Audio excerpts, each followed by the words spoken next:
Hello and welcome to the OMO Podcast. I'm Spencer Scott Holmes. And I'm Ryan Dunnigan. And we're coming at you with, like the holiday of all holidays, a new Batman movie. Because, what's better than Batman? Coming to cinemas the way he, God intended. That kind of thing. Basically Ramadan for us. Yeah, yeah, exactly. We just got to figure out which direction's Gotham and worship it.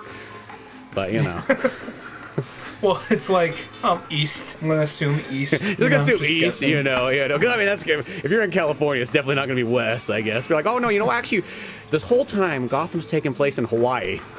little known fact. It's on the Big Island. Just to help clarify. Yeah. Where's all the Hawaiians then? So there's a bunch of New Yorkers running around. Oh, they want to stay. They're staying the fuck out of there. Are you kidding me? They want to keep things chill. Shit. I'll say this is one of those things where it's been kind of like, how do I put it? Like, I was looking forward to this movie, but I was trying to go in as like neutral as possible. Like, if a new trailer came out, I'd watch it, but I wasn't looking into like film theories. I wasn't looking into leaks or any of that kind of shit. You weren't doing what you did on Dark Knight? Well, Dark Knight Rises. To clarify, folks, for who haven't been listening for that long, when Dark Knight Rises came out, I had so many things going on. I'm not gonna lie. I was totally that internet conspiracy theory sleuth, for trying to figure out what Dark Knight Rises was gonna be. Like, look, if you go on IMDb, there's a kid on there. There's a kid. It doesn't say what the role the kid is. It could be Damien, not likely, but it could be Damien. Could be Jason Todd, could be Dick Grayson. Who knows? There's an 8-year jump. Maybe he switched Robins at some point, and he comes in later in the... Oh, look at this guy. This guy's not named on there, but he's playing a scientist. I'm pretty sure it's going to be Hugo Strange or whatever. And then, no, it's not that. They just didn't update their IMDb page. Oh. Okay, all right, well, yeah, and then... You're like, I guess I got to take down my corkboard now that I was... putting all these connections here. My house started to look like the Riddler's after a while. Yeah. Just like wires going across here to IMDb profiles printed out for some reason. Yeah. No. I mean, I'll say this before we get into it. I want to say this, and people probably don't know this, but usually, Spencer, when you get out of a movie and you really like it, you text me right off the bat. It doesn't matter if you got out of the movie at 1 o'clock or 2 o'clock. You just text me like, dude, this movie was fucking awesome. I didn't get that from you on this one, so that had me a little like, oh shit, I wonder if Spencer liked this one, or if he liked it as much as he thought he was going to like it. Well, it sounded weird. I was going to text you, and then I was like, you know what? I don't want to throw any, I want him to go in as, fresh mind as possible. That probably made it worse, actually, now that I think about it. Because then you're sitting there the whole time like, what was fucking wrong with the movie? Well, because you texted me I really liked Uncharted, So I'm like, well, shit. If he could text me that he liked Uncharted, but nothing on the Batman, I'm assuming red flags. But I didn't even take into that. I was just like, well, whatever. I'll find out when I see the movie. Yeah, as I said, I thought about it, and then I was like, you know what? I'm gonna wait. I'm just gonna let him go. I don't want to blow his expectations up or anything like that or what have you. But yeah. Well, what would happen is a conversation would start, and then we would lose the first 5 minutes of this podcast right here. That's basically what would happen. Yeah, exactly. That probably would be, and just go deep into that there. But try and find that, try and make it look real. You know what I thought? What'd you think that you didn't tell me yet? Go on. Yeah, it would be that. But no, overall... I actually did really like this. I will say, when it started off, I was almost thinking, shit, this very much could be the best live-action Batman movie. This, kind of going in, I was like, man, it's I love how it starts off. He's already Batman. Nobody's ever questioning any of this stuff. It's just he's Batman. Hey, there's Jim Gordon. Hey, they already know each other. They're already best of friends. You know what I mean? They're already solving crimes together. This is awesome, you know what I mean? We don't need to tell you what anything is. It's we never saw the parents get shot once. It's okay, cool. Never saw Pearl hit the floor or any of that stuff. Well, I'll say this. It's too fresh in my mind because I literally saw it today. Today. I was off work at 11 o'clock and went to a showing in the middle of the day because I wanted to maximize the chance of least amount of people there because it's a major superhero movie, regardless if it's almost rated R or not. There's going to be a lot of people there if I go after 3 o'clock. And like clockwork. It wasn't. There's actually a couple kids in there. They got the day off school. Good for them. But what are you kids doing here? Like, should you be back at school? Mister, we're homeschooled. You know what happens to kids that go see movie? You know what happens?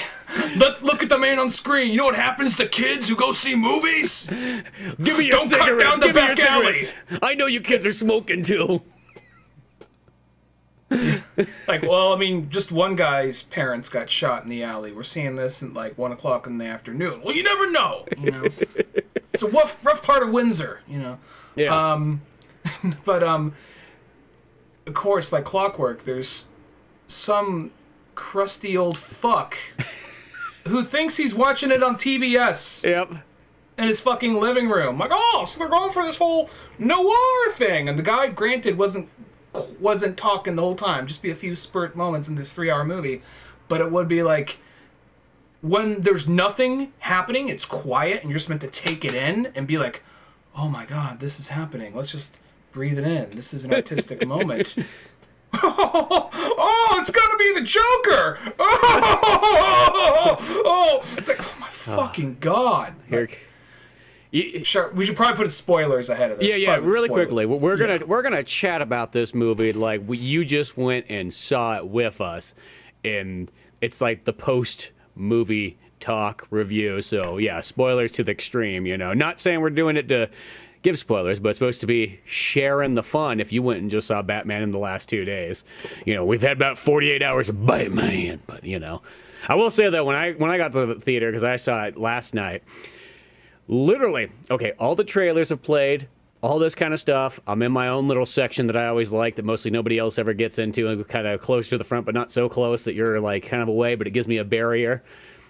I kid you not, movie starts, some drunkard comes over the top of the seats, literally 1 seat away from me, and I'm like, and he's like looking at me for a second, so I kind of look and wave, but then he gives me like the, who the fuck are you kind of look? I'm like, well, I don't know. You sat so close to me. I almost thought you knew me and whatnot. And there was nobody else with him. He was just there by himself. He was like literally like cracking open a White Claw, getting White Claw wasted right there. But I kid you not, this guy never said a word. He never pulled out his phone to like really, I mean, he pulled it out once, but I realized he was turning it off. You know, so he sat there. There was a couple parts where I think he like passed out a little bit when like the movie slowed down a little bit, because I think he might have been lightly snoring, not enough to be a bothersome, but just like, oh, I think that guy might have passed out for a second. But it was so weird. There's just like, where did this guy? What is he doing? Like he just like stumbled in from like Applebee's, hit a couple White Claws in there. As I said, he sat 1 seat away. 1 seat away. There's like 40 seats he could have chose from right here, and he sits 1 seat away from me. And I'm like, huh, who is this fella? If you like White Claw, it's fine. It's a life decision. Okay, whatever. Yeah. But if there's a time never to give anyone a judgmental look, it's when you have a fucking White Claw in your hand. Yeah. I think I just got to get that out there. I mean, the only thing that maybe tops it is like a swastika on like an armband. But I mean, it's just so weird. It's like he had, you know, most of the time you climb over the seats because you just don't want to bother everybody on the left and right side of you. You know, you're like, hey, I guess this is where my seat is, and I just don't want to like get in the way of anybody. But there's literally nobody in the way. He just did the drunkard claw or climb right over there. And so, and as I said, I was really afraid. I kid you not, the movie's going for about 15 minutes, and I can't not think about this guy sitting over here. I'm like, he's gonna fuck it up. I just know it. And he never did. So I give him a whole lot of props. Maybe he was just a drunkard who just loves himself some Batman. Well, good for him. Good for him. I guess going into the movie itself, like, Jesus Christ, you can talk about the fucking movie. Like, it's I'll say, I don't know where it stands on like the Batman live action film list. It's long movie. It's all pretty fresh. I have no real major complaints. I have like, all I have is preferences. Yeah. And then like 1 or 2 things where like, that seems like a little kind of going out of your way to be overly realistic for a guy dressed like a bat. But at the same time, I really don't have any complaints. I don't know if I can say I like this more than Batman Begins or Dark Knight. Yeah. But it's up there. It's up there. I can say that. But that's how I sort of felt too. I felt like it's definitely up there. Yeah, I don't know if it kind of outbeats, those two or anything like that, but it's solid all the way through.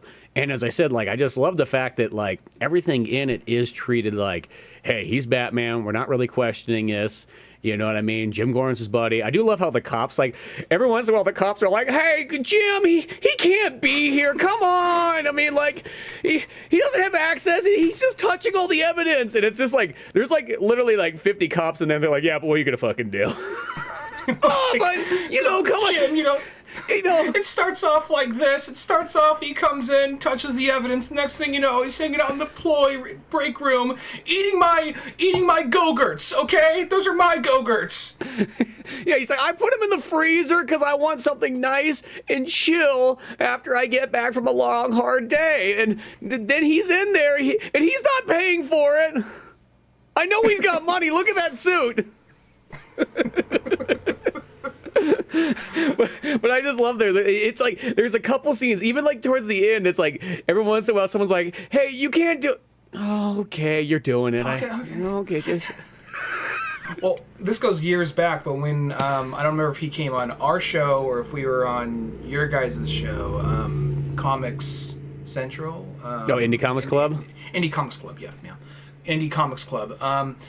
Craig even said, like, I'd like the Batman movie just to open up with him just being on the scene and Bullock almost being kind of like, no, he's touching the, he's touching the, okay, just being like, and this wasn't Bullock, but this movie basically almost went and did just that and took us how long to get there. I mean, I'll be honest, it still is like a matter of just like, I think there's also a level of nostalgia that comes from Begins and Dark Knight, but I need to come back to this movie, and I wouldn't mind seeing it in theaters again. I just might. But I literally almost thought about seeing it again today, but then it was like after it was like 3+ hours long, I'm like, well, that's there goes my day. That's all I have to say. Not saying there's anything wrong, but maybe I'll savor it and come to it like in a week or so. Well, not aside from being a superhero movie, like Avengers Endgame, it went by pretty quick for being a 3-hour movie. It didn't feel like 3 hours. I felt that it was long. I felt like it was okay, it's like 2 hours 30, 2 hours 45, but it really, and maybe that's not including trailers or whatever, but I didn't feel like I was in there for like 3 hours. It kind of went by. And the other thing about this is I feel like that Matt Reeves, he's the director, right? Mm-hmm. I feel like, aside from being a big Batman comic book fan, he's somebody who really looked at the list of common complaints in Batman movies and like, all right, no dead parents, or if the parents are dead, but we're not going to have the flashback, we're not going to have the pearls, we're not going to do any of that shit. We're not going to have him building up, becoming Batman. He's already Batman. People know who Batman is by this point. If you don't, what the fuck are you doing here? Yeah. And then on top of that, he's going to be in the suit 85% of this movie. Yeah. Like, that was something that really impressed me. And people might be like, shut up, nerd, but like, oh, you don't get it. It's kind of like, I feel like other movies, even the ones I really like a lot, he's like in the suit just for like, here's a cool action scene, and now on to, we paid a lot for this actor, so we got to show him. Yeah, well, no, that's really one of the other things that's so amazing about this movie is he is in the suit all the time. And I think that was like one of the biggest take-homes I had. I was like, I love that. The fact is that Bruce Wayne should be sort of like, he doesn't even want to really be Bruce Wayne. You know what I mean? Like, that's like sort of like there. And this movie captured that really well. He's always in there. He needs to be almost kind of like in that Judge Dredd thing where it's just like, put the mask on, keep it on. Like, and that's the thing too. It's like, maybe it's also because you have Robert Pattinson. And it's like something I'm kind of about having him is, he's a big actor, but he's not like a celebrity actor like having Ben Affleck or any of those other ones. I mean, like, he's only really popular if you knew that one franchise. I mean, I know he's in other stuff, but you know what I mean? Like, that's sort of like what it is. And I think probably him also being kind of into all this kind of stuff just made it be like, no, I'll, like, in a sense, the same way that Carl Urban with Judge Dredd, like, no, this is the character. I want to do it the character way. Like, don't worry about my face being shown. I'm not Stallone, who feels like everybody they're not going to know who I is. Like, dude, we're going to know who you are, Stallone. Let's be honest. We're just going to see the fucking jaw. Yeah, you know what I mean? Yeah, like one of those ones. So having him in the costume the whole time, I'm like, this is awesome. This is really cool. Like, he's in it, and it's like there's always just, it feels like you're just watching a Batman movie, because there's sometimes some of those other movies, like after a while it's like if you take the scene out of context, it's like it just looks like it could be any old action movie. Well, even like Dark Knight Rises, which is a movie I still really like, but it's just a really good action movie. It's a decent Batman movie, but it's just a really good action movie at the end of the day. And even when Batman gets taken out of the suit, and there are great scenes in that movie, and it's overall a good movie. But when he gets taken out of the suit and thrown into the hole, and we're just kind of watching everybody else in Gotham for a little while, I mean, I know it's a Batman movie. I know that's Jim Gordon. I know that's Selina Kyle. I know that's Fusion Robin, whatever. But at the same time, you kind of forget you're watching a Batman movie. Even though Bane's walking around, he's the one super comic booky guy, he still looks... I can tell who he's supposed to be, but he felt different enough to where it's like I had trouble associating it entirely as Bane. You know what I mean? So, and I get it. He had his vision, and I still enjoy that film. But this is something where I at no point was questioning, is this a Batman movie? You know what I mean? It's hard to deny it when he's in the suit the whole time. Now, I've been talking for a minute. You can start. Well, I was just gonna say is I think that is the thing, is he's in the suit the whole time. Jim Gordon's there, and it's like that's one thing I will say is like everybody, all the actors in this movie, I love all the characters. I think everybody does. They're like all on fire. Like dude, like that Jim Gordon guy, dude, he like sells it so well, and just his personality and the bounce off of like him and Batman. I mean, it gives it like almost like, it sounds weird, like a Lethal Weapon kind of feel. Like that's what it was like the buddy cop movie, but instead of kind of having like your Riggs where he's just like kind of like a psychopath. Well, I guess Batman's kind of a psychopath, but you just get serious Batman, and then you get kind of fun Jim Gordon, who's just like your good buddy to help you out of situations. I mean, this is probably very intentional, but I got some vibes from Sherlock and Watson. That's kind of gave me vibes right there, which is probably very intentional because Batman is inspired by Sherlock Holmes among other things. What I liked about that whole aspect is in the later films, I mean the Christopher Nolan ones, what would eventually happen is Jim Gordon would get mixed into it, and he'd be going on and helping helping Batman with this for a moment or that for a moment. But this, they're going and investigating together, like they're partners for a lot of scenes. And that's just, it's something I know we've got bits of, but maybe because it's a 3-hour movie, so we have a lot more bits of it in this, so I don't know. And even like fucking Selina Kyle, like Chloe Kravitz, she was for this world, I think she's perfect for Catwoman. Michelle, even though Batman Returns is not my favorite Batman movie, I still like it a lot.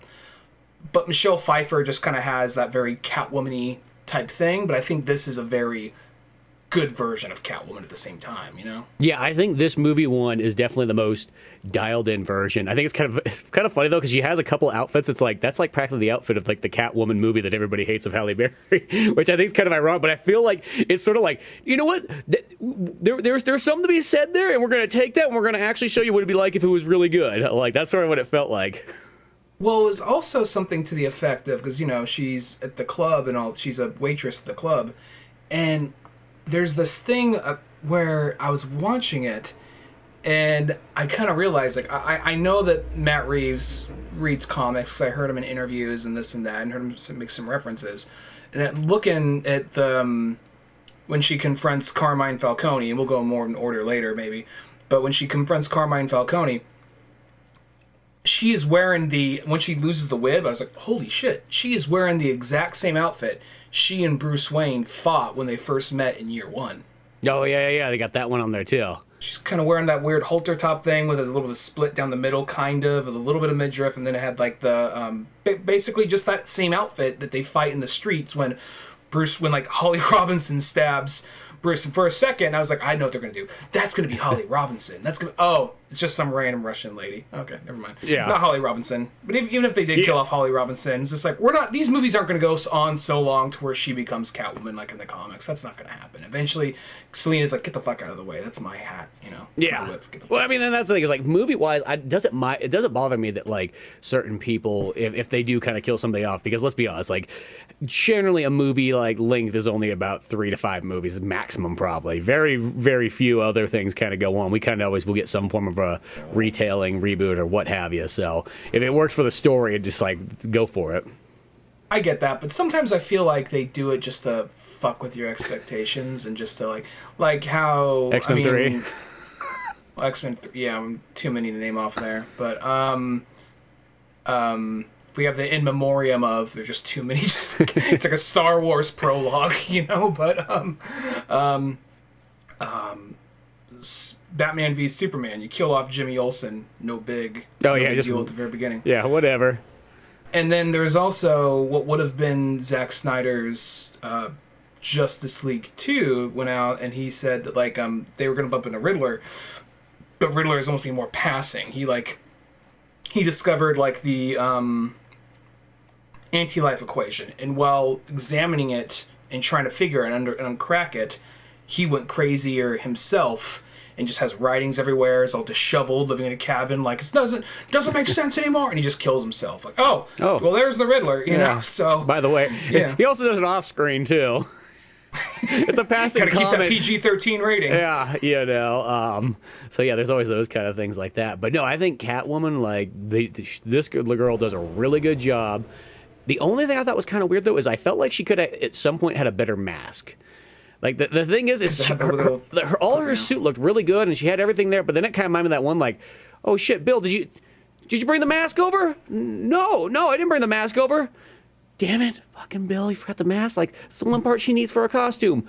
And then he just like looks over and is just like, oh, well, Steve over there has like a beanie on. How about you just pull that down, cut a hole, we'll just slice it in half. And there, it's kind of like a cat thing. Pull the little sides up. It's almost like she has ears. It felt like that, like you were running late to Comic-Con and you forgot your fucking mask and you literally went in the 7-Eleven and you're like, how can I make a mask real quick? Like, that's the only thing. And I would say it's fine if that's in like the first shot, but it's in there the whole movie. It's like, come on, can't you get a better mask at some point?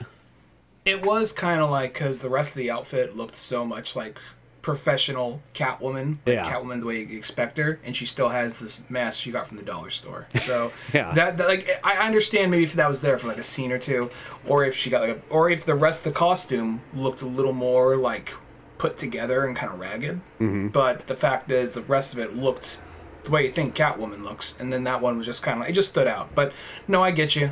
Or I feel even if she had some goggles that went over the top of that mask, there was just something missing in the mask. And it sounds like such a weird, it's like such a minor thing. It's like the movie's so good, but I just want to say it's just like, I felt like that's one of those things that could have just been dialed in for next to nothing. Like that's like one of those things. It's not like that would throw the movie into like over schedule or anything like that. It's like no, I'm just asking for a mask. But buy one off Etsy for that next to nothing. Some nice souls out there making them. They're probably I could actually see him doing something. Probably fixing that in the next one. Giving them more of it.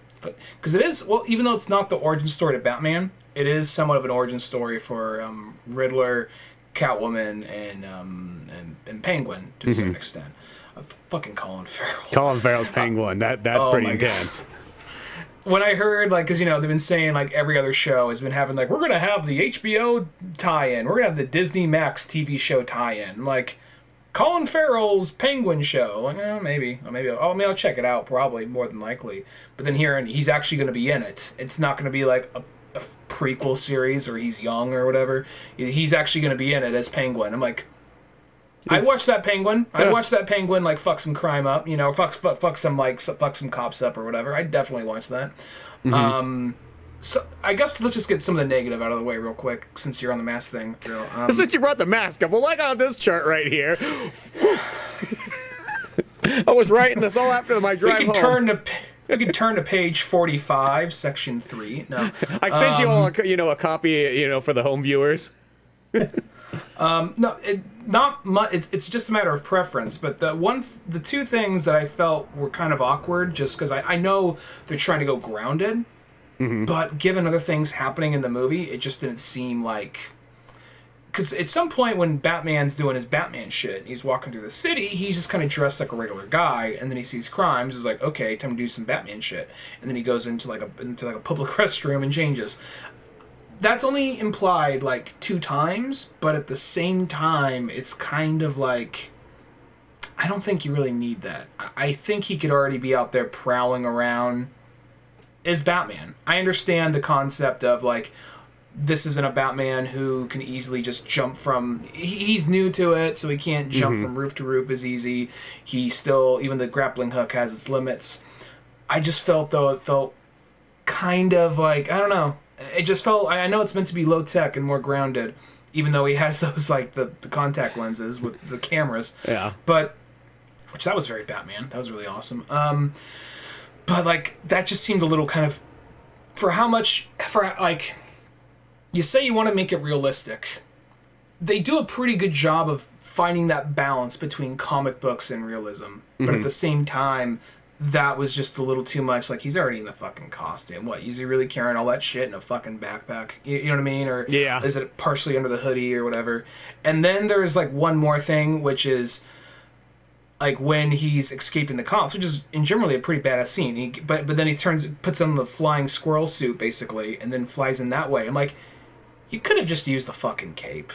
We could shorthand it. We don't need the whole. You know what I mean? I understand you want to make it believable, but at the same time, you just pull a little flip like, oh, like that almost seems more cartoonish. Like flying squirrel suit, activate. You know, go bat suit. You know, some shit like that. I honestly feel like we could have shorthanded it. Like Christopher Nolan's, you know, like the gliding cape. I think that would have been better. But those are very small complaints that are not worth marking this movie down over. That's just preference and just minor complaints that in like a ultimately made 2 minutes in a 3-hour movie. Yeah, and it's one of those ones, like, I know what you mean there, because that's like how I feel. Like, the things that I have, they're so little, I would never say they affect really the score. They're just more like kind of Batman sort of preferences. I will say, like, when he does have the squirrel suit, even though it is kind of like, it was like, oh, okay, I see what they're doing. They're kind of going with that. I do love how, like, it's almost like he's never tested this before, and I do like the crash part of it. I don't know why. Like, something about that, like... I was the only one in the theater laughing. like I will say, because of the crash part, that almost makes up a little bit more for it. But it is that thing, because I mean, like, it literally says like year 2 at some point. There's some part where it goes down. It's like Batman year 2, pretty much. For 2 years. So it's like it is still kind of like a partial, like, it's like doing like the origin story, but we've already skipped the main origin. He's still working his way in it. My only thing is, I sometimes feel like I wish it could have leaned a little bit more harder into like the just a little bit more comic booky, superhero-y, just a little bit more, you know, because I will say this is one of those ones, it's only like a fraction step more than like the Christopher Nolan. It's not so grounded that Christopher Nolan's is, but it's only like 1 or 2 more steps more. Like you could almost, this sounds weird, but this movie feels like, okay, if you didn't have Dark Knight and Dark Knight Rises, this movie almost feels like it could have followed Batman Begins. Because Batman Begins almost has a little bit different tone than Dark Knight and Dark Knight Rises does. Well, Begins feels a little bit more like...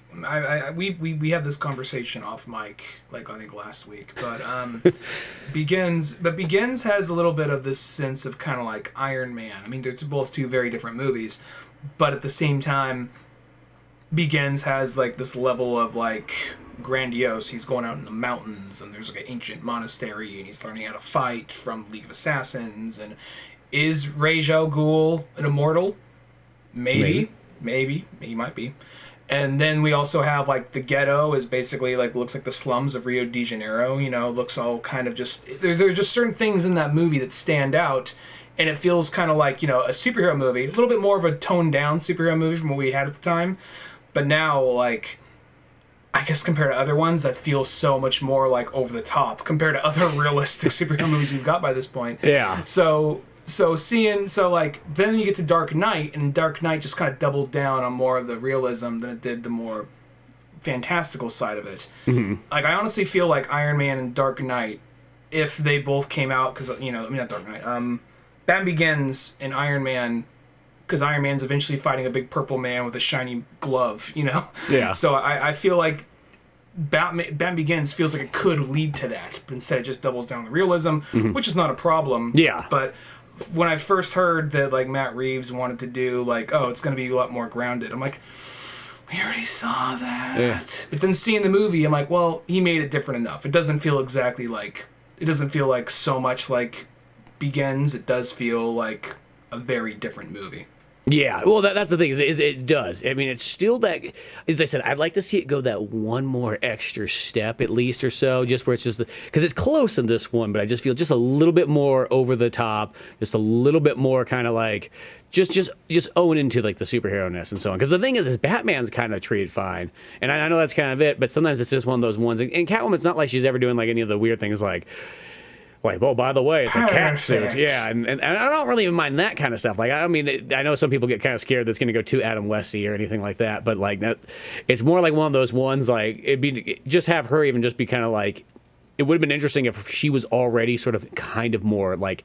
We still have her origin story built up, but she was already kind of in the Catwoman like sort of suit, and that was just her thing of like everybody sort of started having these gimmicks when we didn't question the gimmicks. I mean, I will say it's like I do like how the Penguin's just called the Penguin. There's never like a joke put in there to like why is he called the Penguin? No, he's just called the Penguin. That's just his like gangster Who's name. called him that? Yeah, that kind of shit. Yeah. Yeah, well, because he kind of walks like a penguin. I mean, I do like how like when Jim Gordon and Batman tie him up and just leave him there, and then he's just like trying to hobble away. It's like he does look like a penguin walking away now. I just picture Batman running out behind, like getting on all fours and what? Come on, Jim, push him over real quick. And he falls over. Like, oh, there it is. We knew you could do it. Come on, Jim, teabag him before we leave. What?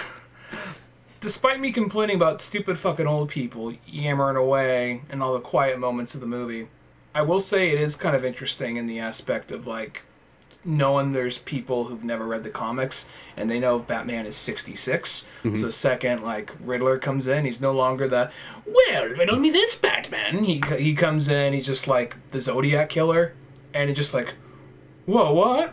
That's not the guy dancing around with a cane, like in a submarine that's shaped like a question mark, you know? It's like... I will say, I wish the Riddler, this is like one of my last, there's like, I only have like two little complaints, and I said I'll save my final one for once we get farther in the movie, but like, I wish the Riddler at some point, though, would have had the bowler cap just on somewhere, I don't care where, because I feel like even when he has the gimp suit on, like, he could have had the bowler cap on right there, with just like maybe a slight weird question mark that was all scratchy and kind of like, death metal looking on the side. They might do something like that for the sequel or down the line. Like I'll say this: the Riddler for a while. I mean, I knew he was the Riddler, but it was also one of those situations where his whole thing's riddles, and yeah, he's dressed in green, but he's basically the Zodiac killer at the end of the day. Mm-hmm.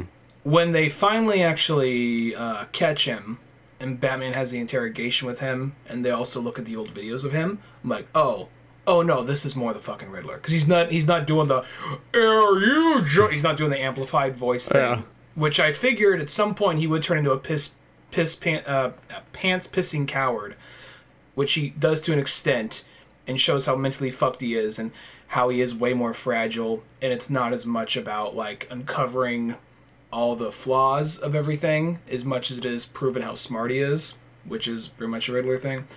I did think that it's like one scene when Batman goes to Arkham and has a conversation with him, and they pull up here's his like 4chan page, you know, and like and like all of that, like, and he's like, hey guys, this community means a lot to me. It's like 500 subscribers, you know, and then like I'm just like, I'm kind of like, oh wow, no, I mean this is actually a pretty good modern interpretation of the Riddler in that way, just because, and I'm not looking to go political here, but I mean, thinking about it, because when you think back on like comic book movies, mm-hmm.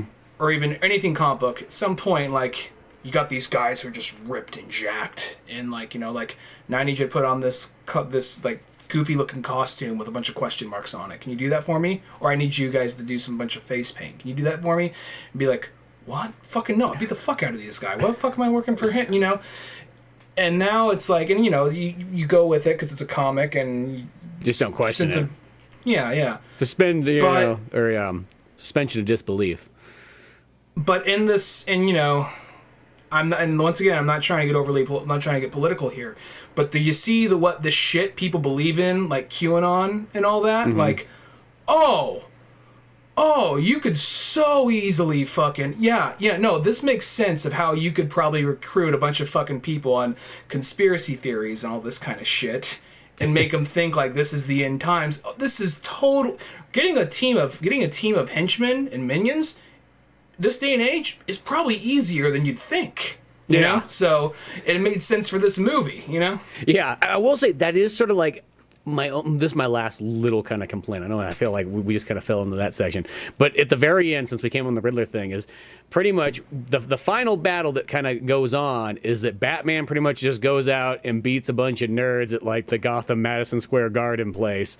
After, well, there's a bigger scene because Riddler pretty much releases all these bombs and floods fucking Gotham, which that part's really badass because then I'm like, oh shit, that's like the No Man's Land. yeah, No Man's Land comic book kind of thing where they just destroy Gotham, and I'm like, that A sets little it bit up. of 0 year. Yeah, that sets it up for some really cool stuff. But I kind of feel like the final battle is literally Batman's just beating up a bunch of nerds who went down to like the army surplus store and bought some body armor and guns. They're like, okay, guys, it'll be just like the the paintball game we had last weekend. Like, and it's just like it ain't gonna be like that. Like, and it's not that it's like Batman. It's kind of funny that Batman's just beating up a bunch of nerds. But at the end of the day, you're kind of like, Batman. I feel like he needs somebody. Like, if you're gonna have the Riddler, you almost need to have somebody that Batman can fight to go along with it. I feel like Riddler needs a combo kind of thing. You know, I know this is a weird way to sort of think of it with like, but it's almost that thing. I know this is not what normal people would think about, but like in Batman and Robin, how Poison Ivy has Bane with it. Like, though the Bane's like he looks good, but he's kind of like retarded or whatever. But that kind of concept that like, here's the muscle, here's somebody that Batman can fight. You know what I mean? I think sometimes you need that because Batman needs to throw punches and things like that. And then when you do see it, it almost feels like the same way that like when Wonder Woman's fighting the World War I soldiers, you're just like, well, that just looks like an overkill. Like, here comes a lady with superpowers beyond, just the same as like Superman, and she's just destroying all these poor soldiers that didn't know what they were signed up for.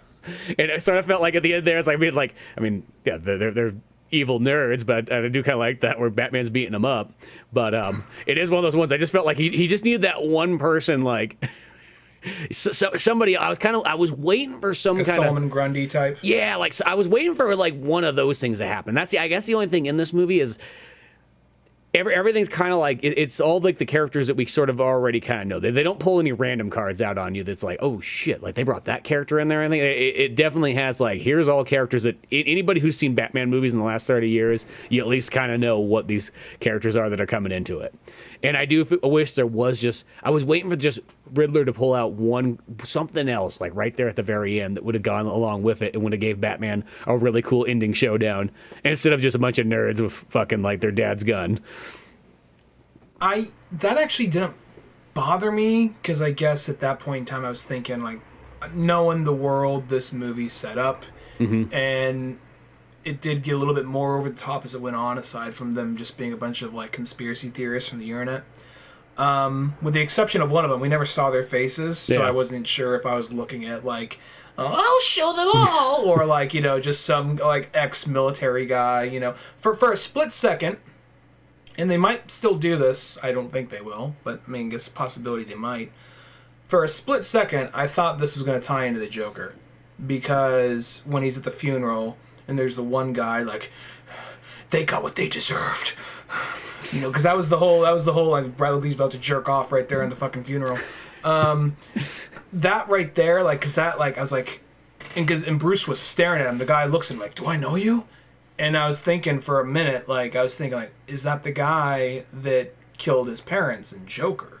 Because that's what they said to Thomas Wayne and Robert De Niro right before they killed him. Like, you get what you fucking deserve. So I was thinking for a split second, even though they said they're not going to do it, I'm like, maybe they are. Then you get to the end, like, not likely. Spoilers, we haven't really done a lot. Big spoilers here. I already kind of alluded to it earlier. Other than we just mentioned the ending, like, a second ago, but... Well, at the end of the day, this is probably the more bigger thing, I think, for the internet. They tease Joker. What a shock. They tease Joker at the end. That was another one, too, where I felt like... I feel like we see Joker so often. Can we just... I get it. I think for the very casual fan, those are like oh, shit. But I feel for, like, the Batman fan, it's kind of like, yeah, okay, well... I think they should make the audience... They should make the audience, like, be edging for the Joker. Like, we see maybe a little bit more in the second movie. He's still in there, and maybe someone cuts it. Maybe someone's interacting with him. We still only see his mouth. We just see a little bit more. We see his hands. We see they're pale white or something. Yeah. Okay. Just those little dabs of Joker. So by the time we get to the third or fourth movie, it's a big deal. it's a big fucking deal. Besides, Joker is already in the second Nolan movie, so now he's gonna be in the second Reeves movie. You know what I mean, it's just like there already was the Joker movie previously. He's in like every TV show. He's in the Nolan ones. He's in Suicide Squad. Like, you know what I mean? I just feel like it's almost like savor him a little bit more. Like, I was kind of hoping like right when that came up, I'm like, I know that's probably Joker, but please let that be like Mad Hatter or somebody like that. Just give me one of those just actor ones. And then the second that he said clown, I'm like, nah, that's it. Definitely Joker. No more there. Like, it was even there was also the guy that they unmasked, the one nerd that they unmasked at the end. Like, I was almost feeling like that guy almost had to look like that guy could almost play Mad Hatter. Well, that was the guy that was at the funeral. Oh yeah. But no, I know what you mean. Because they were holding on him for a minute, so I'm like, well, it's got to be something. You know what I mean? It's got to be something. Like, oh, yeah, it's that asshole. Okay. Though the whole thing with, whatchamacallit, with Joker, like, what if it just, like, no, it wasn't, like, they come out later, like, dude, that wasn't the Joker. Like, well, who was it? It was fucking Maxie Zeus. Yeah. You know, like, he was just kind of playing the Riddler when he was there. He was just kind of scarred. He got a little fucked up. He was playing with lightning. Like, oh, all right, it was electrocution or some shit. Like, just like really throw people off.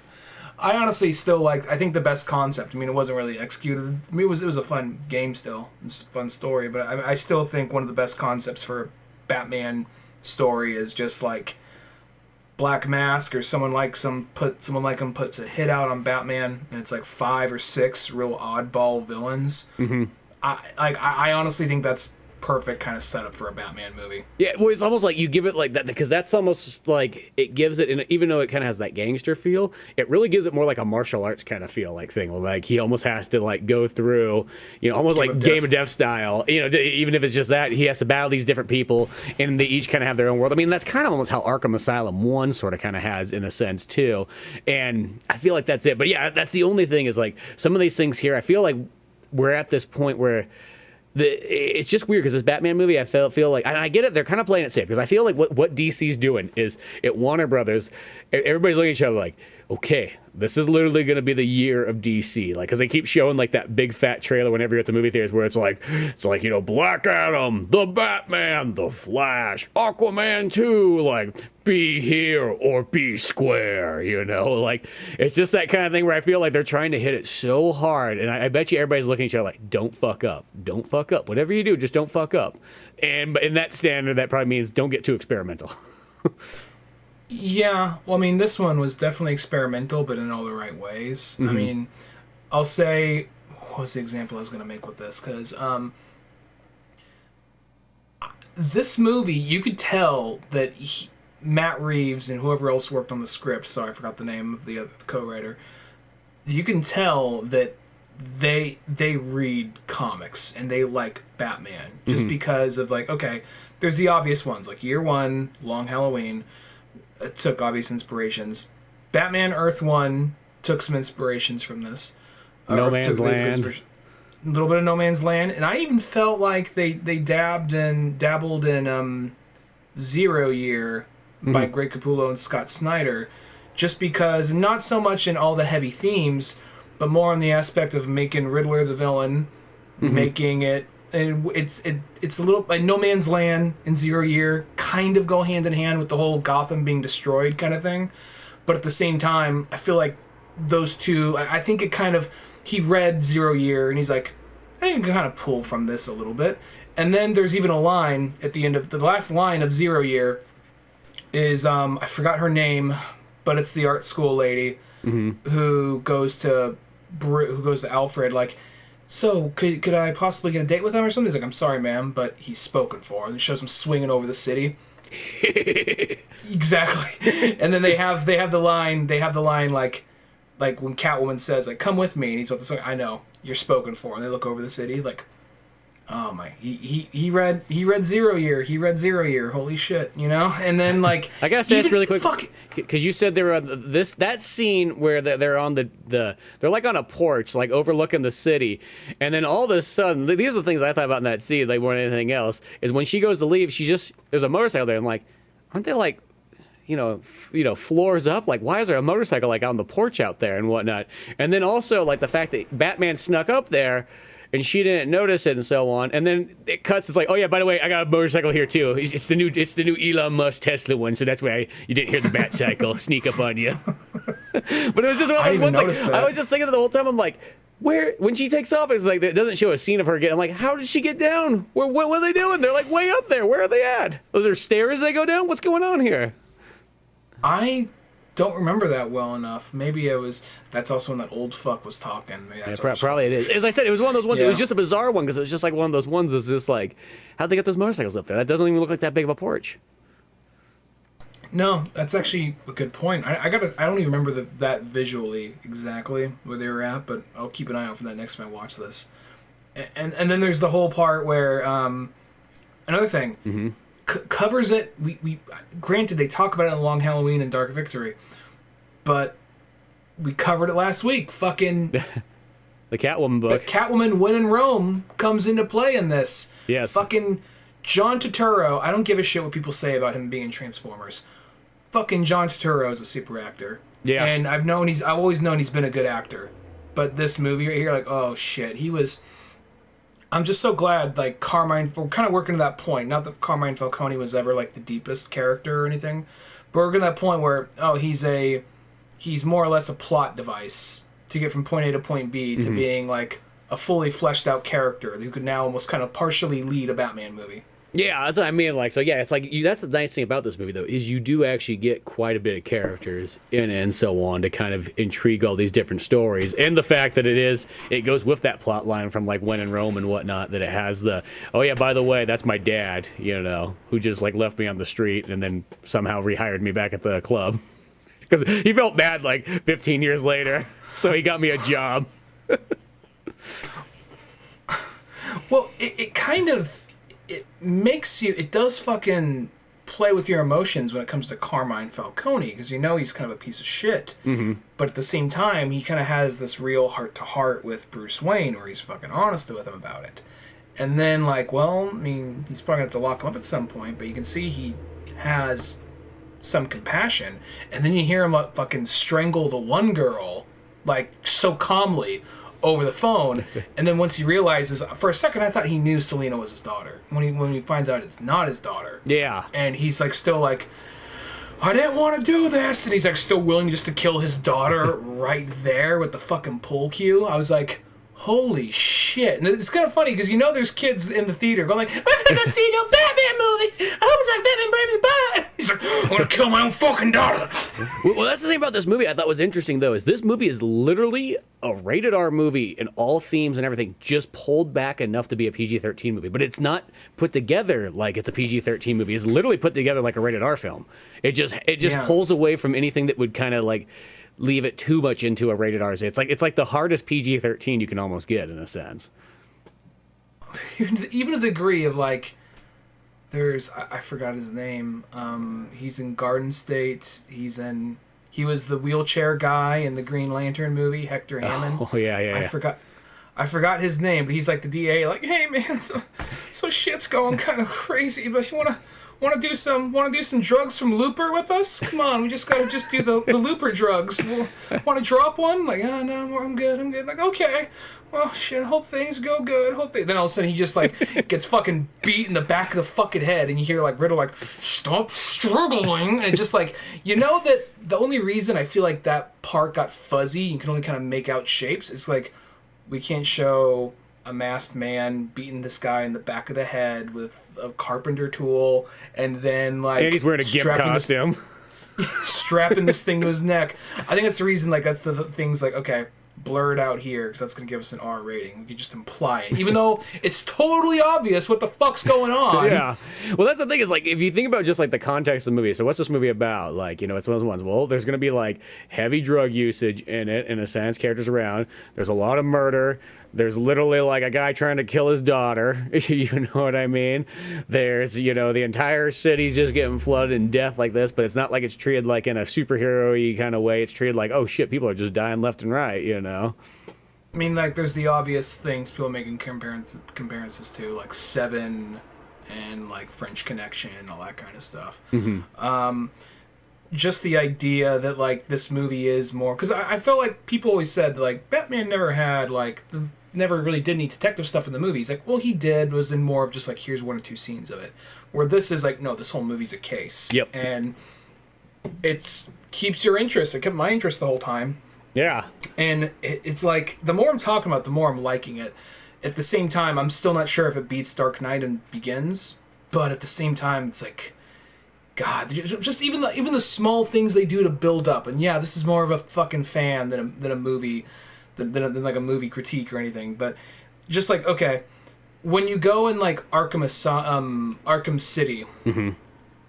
at some point there's like a flooded off section of the city. Like this, just I don't know. This is probably remnants of No Man's Land or something like that. There's just parts of the city that are just basically destroyed.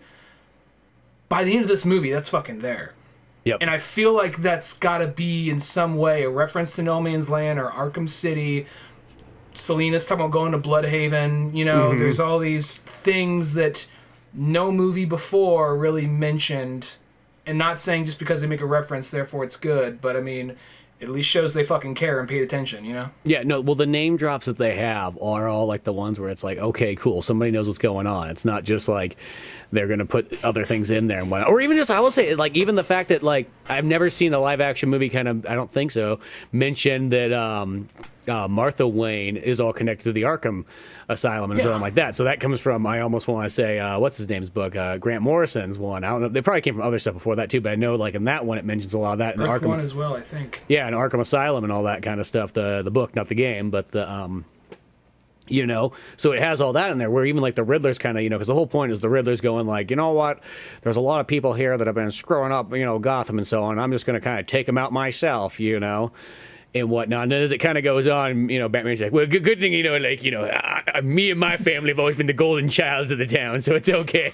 And then when the Riddler pulls out, like, you know, like Thomas Wayne. He is an alcoholic father that beats his son. No, that's not right. Or wait, was it true? Did I repress those memories? Oh, God. No, but then there's that whole part where, like, he's in the, like, interrogation room in Arkham. And he's like, Bruce Yeah, 2 steps away from that. And he's like, and he keeps on like saying it slow like that a couple times. I couldn't help but laugh, but it's supposed to be a very intense scene. Ben's like, shut the fuck up, dude, shut the fuck up. Looks at the camera, like in the room, like, gets like a laser pointer out, starts trying to take it out. And then, well, that's what I think, because it's like, sometimes I feel like, I mean, I know that's like, I felt like the Riddler did get that a little bit kind of easy, because I know that's always like the thing about the Riddlers. He always really wants to know who Batman is, but he doesn't necessarily always get that far. He always kind of screws up at some point. And this one, he sort of just like, he's like, oh, I got it already. Oh, he didn't know. He didn't know. It was just coincidental. Oh, you think that was just coincidental? The way, maybe I gotta watch it again, but the way he was talking, he's just like, he's the one, because he's like, Bruce Wayne. He's like, oh, fuck. And then I feel like maybe I gotta watch it again. Yeah, well, maybe if that's the case, I like your version more. And then right when he's just like, fuck, he's like, we did this. We're doing this together. Like like it didn't work on He didn't say anything. He didn't say it as direct as that. Like it didn't work on Wayne, but we did this together. And then you see kind of like Batman have this.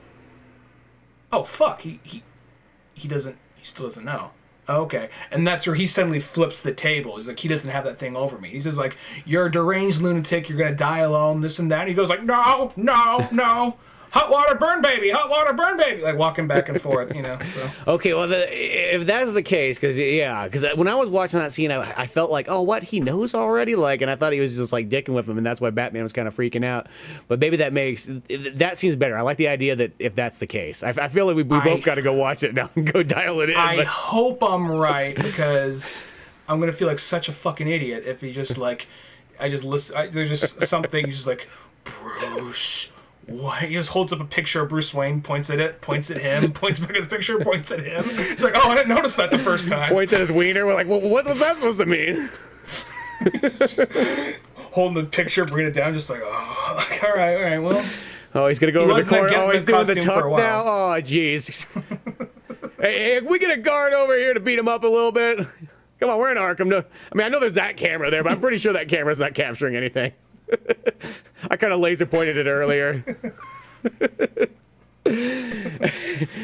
Yeah, well, if that's the case, I hope that's sort of the way it is, because I just don't like the idea of anybody knowing who, like, Batman is. And I like how Batman in this one literally keeps it kind of, like, from everybody else, where it's like, he's like, hey, I know who you are, Selena.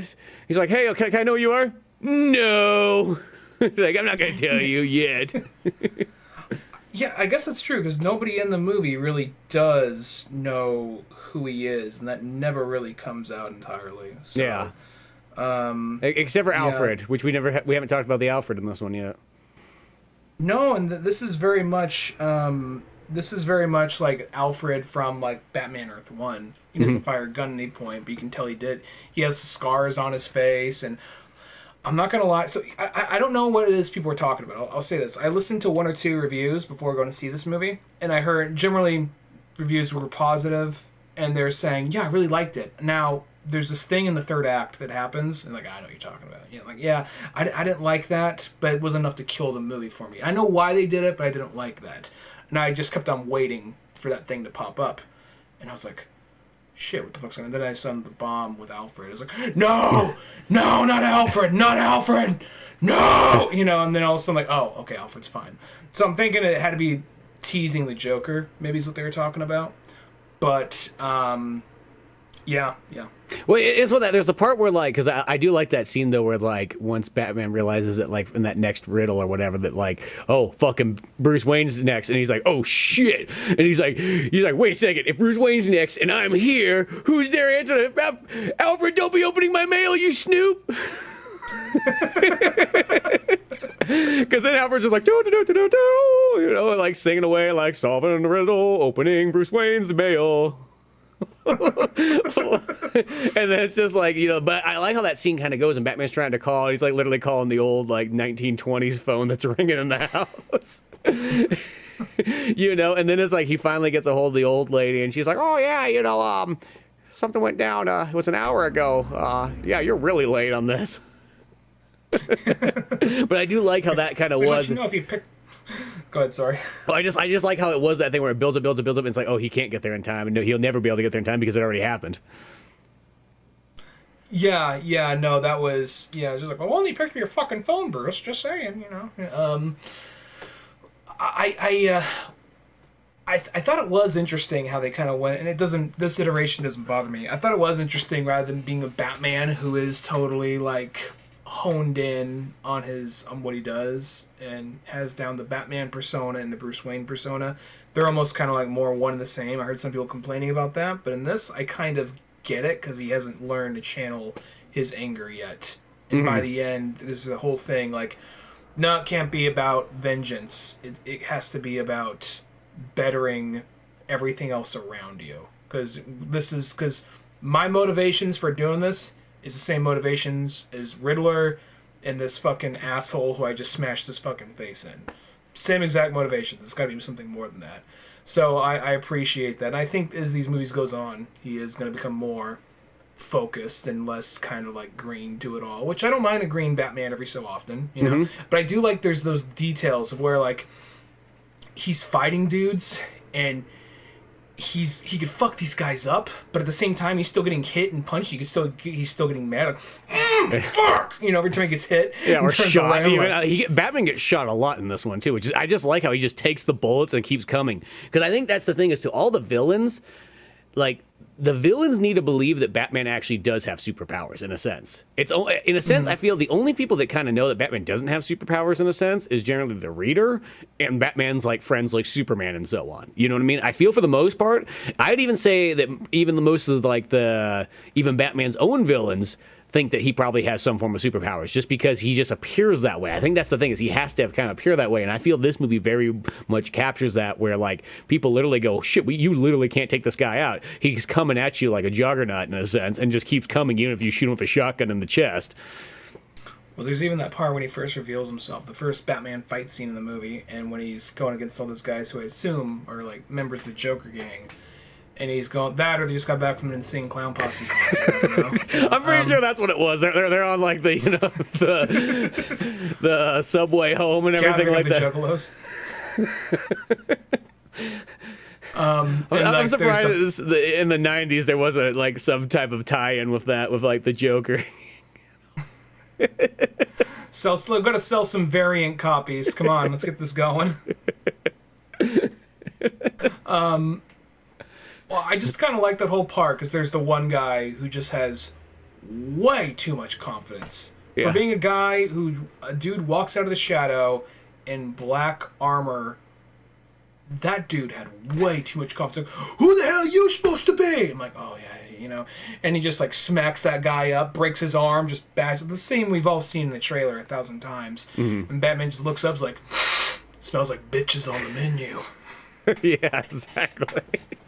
No, that part just like is just so badass. Like all the fight scenes and so on like that, I just felt like those are really dialed in, but they aren't like perfect yet. They're just that kind of like I like how he sort of takes the punishment in a sense, but then keeps coming at him. I think that's just kind of a cool way to go about it. I look forward to this film series, and I hope that it completes and it's awesome. I don't see them merging this with the DCEU. I don't think it needs to, but at the same time, I would like the next iteration to go a little bit more fantastical. You know what I mean? Just to mix it up, because I like Batman when he's going against, like, you know, demons and fucking Ra's al Ghul and Solomon Grundy, you know? Well, and the one thing kind of coming back to like the Batman superpowers things, I think that's also one of the most interesting things about Batman is when he fights people with superpowers. But here's a guy who doesn't have superpowers, who's relying off, like, in a sense, his own body, his own mind, and his own gadgets. And I think that's kind of it. And I think that sometimes the things that got kind of, even though as much as I like all the Christopher Nolan ones and stuff a bunch and so on, that was kind of the thing that got kind of missed, is that, like, that's actually one of the things that makes Batman so awesome, is that he takes on all that stuff and literally can fight any of those kind of things. And he doesn't have that. I mean, it gets in there in Batman v Superman and so on, of course, and Justice League, but, like, you know, just in the straight Batman movies. Yeah, well, I mean, they do get across the idea of, like, the flight in the sky is more of a warning, because when people see the sky and they just look at any shadow, they know he might be there, and they go running. Like, I think that was an interesting way to get that across. I mean, I know it's not powers, but it's the idea of using fear and trying to make it like, oh, he is the boogeyman to the villains. Yeah, exactly. So he really does bring that across and so on. Yeah, as I said, I think as these ones go on, hopefully they will just do that thing where they just stair step it a little bit farther each time and just kind of go deeper and deeper into it. Like, I don't see. It's one of the movies I can't see why you wouldn't really like it. Like, it's one of those ones that's pretty darn dialed in. I mean, there's gonna be somebody out there who's gonna complain. We all know that. But, like, I mean, I think the average audience members could probably go, "This is pretty sweet," you know. I mean, it might be a little bit too dark for certain people. You know, there might be those people like, "Oh, Jesus," but I like the way it went. I thought it was all good. I mean, as I said, all I call them like the minor complaints. They're like they're small. They're not like things that like drastically affect a movie or anything like that. It's just something I'd just like to see just turned up one more notch or something like that as it goes on. And since we got Gotham flooded now and all in destruction and whatnot, Penguin taking over, I think all this stuff can kind of come around, you know. And I think that we'll kind of get there and so on. I mean, even like I just want to say this on Alfred real quick before we forgot too. I like how Alfred also kind of plays more of like a pretty good role of like he's solving riddles and doing all kinds of stuff with Batman. I do feel because of like him and Jim Gordon, it kind of feels like they kind of fight for screen time. I think between the two of them, you know, it's that sort of thing that like I guess you could almost have anything that Alfred was doing, Jim Gordon could have been doing, and also almost vice versa. But it still works. No, yeah. Well, I'll say that, and it's also kind of like maybe for all we know, it could have been just like scheduling conflict. Like, oh, so we gave half your scenes to Jeffrey Wright. Really? Oh, okay. Oh, sorry, you were busy filming Venom. Like, oh, I guess I was. Well, because I almost thought just when he blows up, I almost was like, oh shit, because this felt like the kind of movie that was almost be like, are they gonna kill Alfred? And I'll say this, like, generally, I know most people be like, oh, if that would have happened, that would have been it for him. But I almost would have said this movie, I felt like it almost could have worked for this Batman character, because that would have been like that thing where, like, because Batman sort of needed a kind of a kick in the rear almost, because like he was kind of talking shit to Alfred. But I feel like if you would have gave it in a sense a weird like Uncle Ben kind of feel, been like, oh man, I fucked up. That was my family, and I just I gave him shit for wearing my dad's fucking like cufflinks. That was the last thing I said to him. Put on these cufflinks. But cufflinks are fucking stupid, Alfred. Just be a big boy. I don't want to. God. I just want to go write in my fucking detective journal and write poetry and listen to The Cure. I know, Bruce. I know. I'm going to put on the Nirvana album. Just replay this one song over and over. Something in the way. I like how that's like the theme of this Batman, which sounds like it was. Could you imagine telling that to someone like 20 years ago? Like, by the way, Batman's theme in this one's gonna be Nirvana. I thought it was gonna be like Ace of Spades by Motorhead or something. Like, no. It's like one of those really those really crazy Nirvana songs towards the end of the album where you don't really know what's going on anymore. No, not one of those. One of those. It's one of the ones that he could play on MTV Unplugged. Well, no, that was. Well, I thought it was a good choice. For Yeah, that song, I liked and it. It fit the mood of the movie. It was. I'll say this, something I maybe not just Batman, maybe more Batman than just DC in general, but I hope Warner Brothers doesn't get overly what's the word I'm looking for here? Overly ambitious or overly I guess overly ambitious is the best way I could think to describe it, because there's a pattern, and I know it's not been the same people working there the whole time. I know that, but it's always Warner Brothers. Mm-hmm. It's like Tim Burton, get over here, make fucking Batman, make Batman. Like, all right, I'll make Batman. Like, fuck him, you made Batman, dude. That's fucking awesome. Do whatever the fuck you want for the next movie. All right, I'll do that, dude. That was too fucking dark. That was too fucking dark. Why? You guys said do whatever the fuck I want to do. That was too dark. He was like grabbing chicks by the tits and biting fucking noses off. We gotta sell Happy Meals, dude. Like, you told me to make me like, oh, tell you what, just take a back seat. There's like a guy in the background like, that sounds like a Happy Meal to me. Shut the fuck up, Bill. And then he just Nobody's grabbing your tits. Oh, one day maybe. Yeah, so I guess I'll just go eat the Happy Meals then. And... Run the penguin Happy Meal over my tits. I got a chest there stuck in the wheel. The little spiral thing on the duck. We told you don't run that thing on your chest. And then they get to like, okay, well, Joel Schumacher, you get in here. Like, oh, you PG-ified it. You made it way more goofy, way more silly. Let's fucking do that shit again. Make it way more like. I thought we were doing Adam West. Fuck Adam West. We're like, but in the long run, people will love Adam West. But at the moment, they're thoroughly against him. Well, that because Return Forever. They're all like, fuck yeah, forever, all right. And then Batman and Robin comes out and they're like, dude, you went too far. You went too far. I did what you guys fucking told me to do. And then you hear all this shit. I Adam Wested. And then you hear all this shit with Zack Snyder, and it sounds like that was all happening when he was trying to help architect the DC universe. Mm-hmm. And now it's like this movie came out, which is a fantastic movie, and they're like, okay, not only are we going to do that, we're going to do a show about Arkham Asylum. Like, okay, cool. We're also going to do one about the Penguin, set in the same world. Okay, cool. We're also going to do one about Gotham City Police. Like, okay, that could still be cool. We're also going to we might do one about Catwoman. Like, pump the brakes a little bit. Pump the brakes. Let's pump the brakes. I really like Batman, but at the same time, let's not too much at once, Yeah. Well, the other thing that makes me wonder, though, is, like, I feel like because it's, like, it's almost kind of weird that, like, Aquaman 2 and, like, that version of The Flash, it's sort of like half their world kind of just fell off the face of the earth. It's like, we're still going?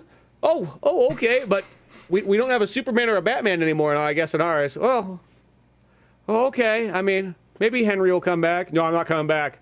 Well, maybe, I'm gonna hold out hope. That's what the Flash would do. Henry's just kind of like I feel like Henry does want to come back. Yeah, I feel like he does. I think it's just he's getting kind of blocked.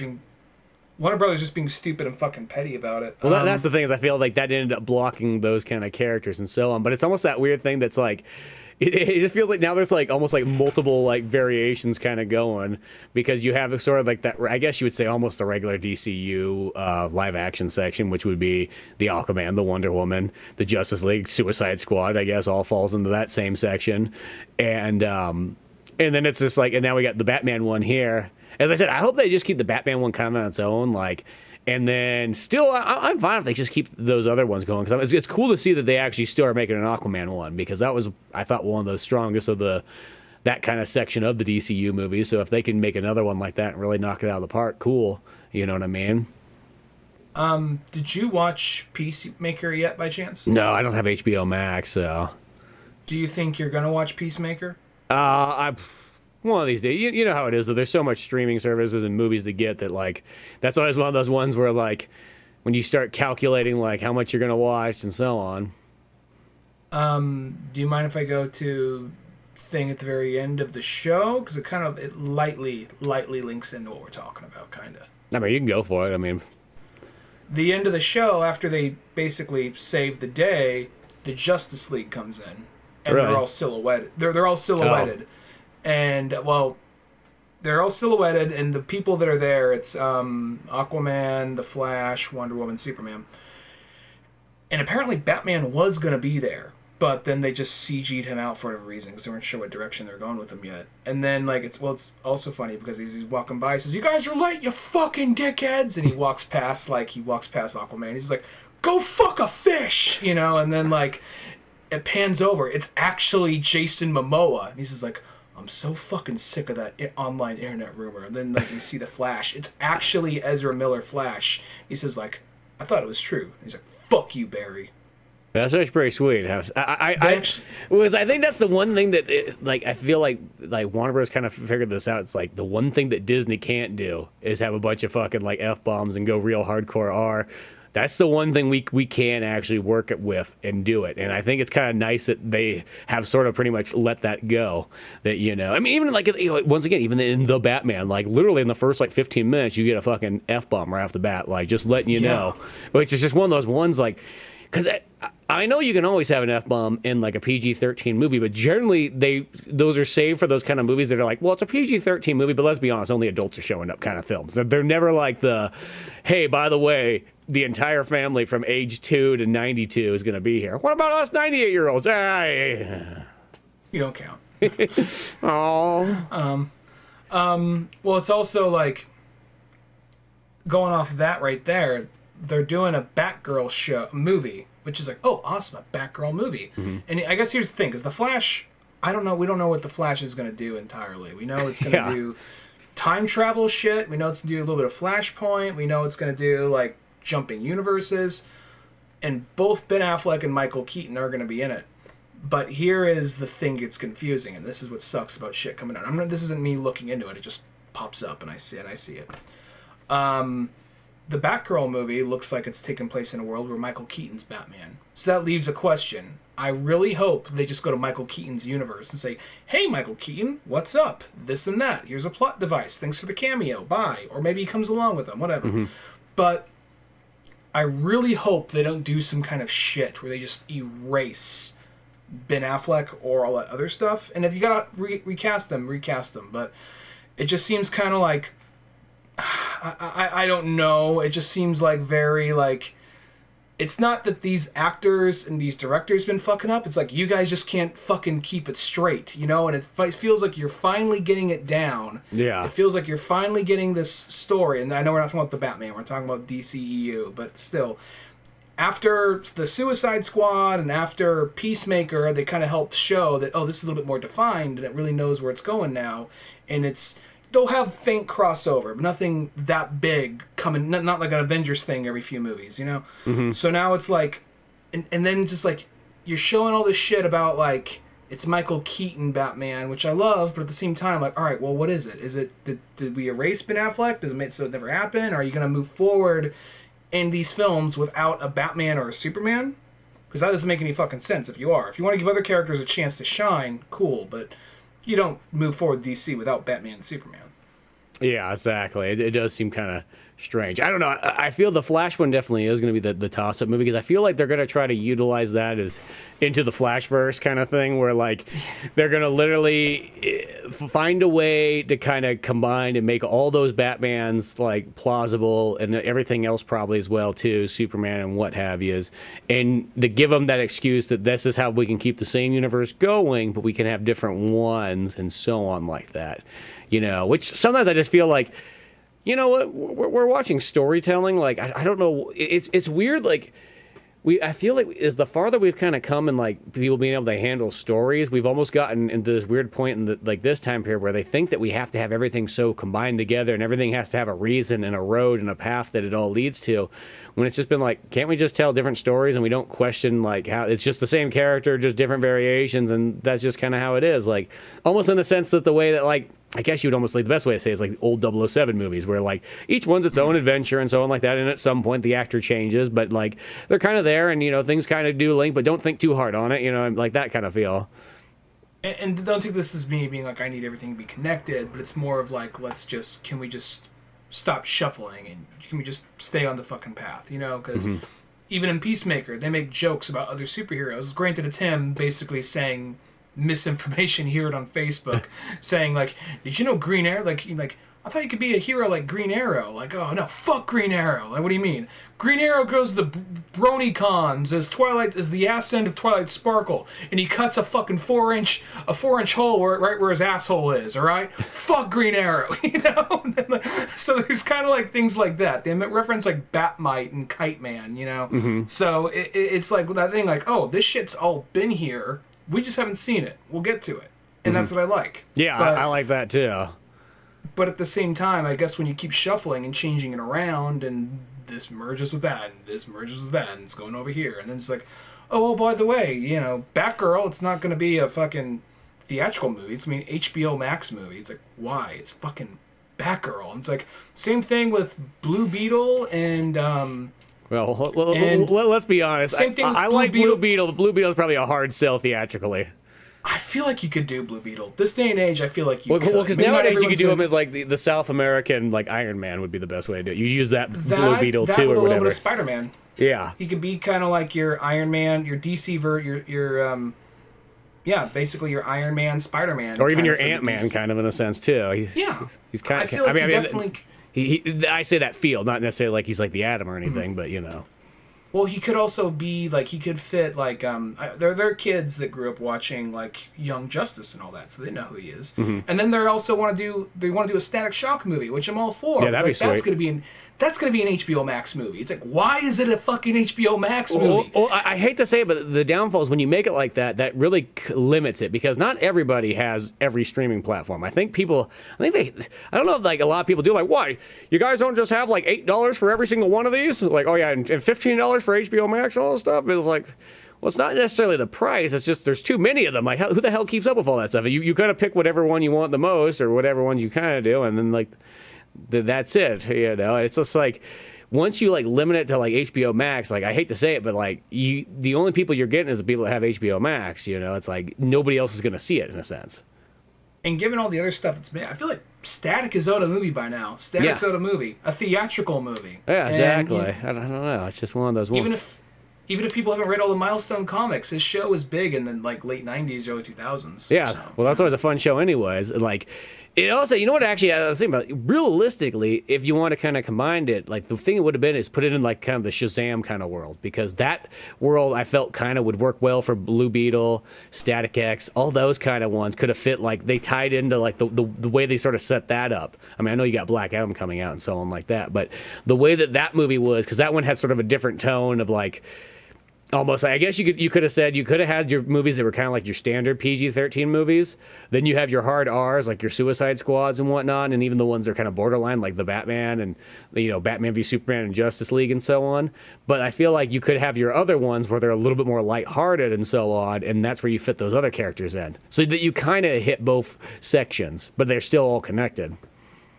I don't know if it's true, but I think I just saw a headline somewhere. Marvel is finally going to start doing R-rated movies, and just the headline, I didn't read it, but it said like Blade, Punisher, Deadpool 3. So, I really wish, because those three are like, well, yeah, those three are all like rated. I really wish it was gonna be like, okay, the Squirrel Girl movie is going to be rated R. You're like, oh no, it's NC-17. Like, well, what's it NC-17 for? Not what you think it is. Dude, she does those 2 buck teeth. Like, oh, goddamn. But yeah, well, that's okay. It's like all this stuff. There's all kinds of neat stuff kind of coming out, and it'll be interesting just to see how this year of DC hitting it hard in the cinemas it will be, and whatnot. And hopefully that just kind of course corrects itself on the right way, puts it back on the rails, and they keep a clear path ahead instead of everybody deciding to change paths halfway through movies being put together and whatnot. Yeah, agreed. But yeah, definitely check out the Batman. This is one of those ones I definitely would like to see this again in theaters before it goes away. Totally worth watching there. Makes a big difference. It's totally the big screen movie you got to see. I don't know. It's one of those ones. This could, in the long run, become one of those like real top tier superhero movies. At the moment, like I still like it a lot, but I'm questioning it against a couple other ones. But I don't know. It has potential. It could possibly be one of my. I don't know. It's too fresh. It's too raw. But I mean, quality wise, it's definitely somewhere in the top 5 superhero movies. I think just quality and filmmaking wise. Quality and just the way that the superheroes are kind of treated in it. I think that it's like the materials treated. It's almost one of the best treated materials in almost any other film out there, both Marvel and DC. I feel like it's one of those ones like this kind of gets the feeling generally pretty much right across the board without having to crack jokes or make fun of anything or whatever. You know, I mean, it's still grounded, but like, and it still kind of does its own thing, but it feels still pretty right. Yeah, definitely. I look forward to the sequel. That's all I can say. Yeah, exactly. I'm looking forward to more Batman as always. You know what? This is my last final thing. I'm surprised there was not a DCU animated tie-in that went around or came out with this thing. I mean, I know you don't need it necessarily to sell Batman, but like we just haven't had a movie in a while. The last one we had was not Injustice. Injustice. I think was the last one. Was that the last one? I thought there was a Catwoman one coming out. Maybe that already come out and snuck by us. Yeah, I never saw it come out yet, but maybe that is. There was a Catwoman. There's an anime Catwoman one that was in the works. I don't know if that still is happening. But this seems like I'll have to look that up. But I just haven't seen something pop up on that yet. I just thought that was kind of strange to not have a tie-in, just because that's mostly always how those DCU movies work. But we missed out on it. The Catwoman movie's already out. Is it? On February 8th. Really? Jesus. Yeah. Well, you know what we're doing next week then? We're slipping. We're getting to the old man orange age where you just, next thing you know, we'll be like, okay, I got the Catwoman movie, and then we'll be putting on and be like, my boy, Halle Berry's still in, boy, she still looks really young. Boy, she hasn't aged a bit, I tell you. Be like, you guys are still watching the 2003 movie or whatever, 4 movie. Oh, I thought it was animated. No, it's not animated at all. It's live action, and you're watching it off a VHS. Oh, this shit looks... This shit all runs together after a while. I don't know. I just want to see her do some backflips with the fucking whip. Fuck it. Exactly, but okay, well, I guess we got to do some homework and catch up. We're slacking. But till then, go to oldmanorange.com for more podcast comic books like Pizza Boys, old animations, and all that other fun stuff. I'm Spencer Scott Holmes. And I'm Ryan Dunnigan. And we'll see you some other time. Later, folks.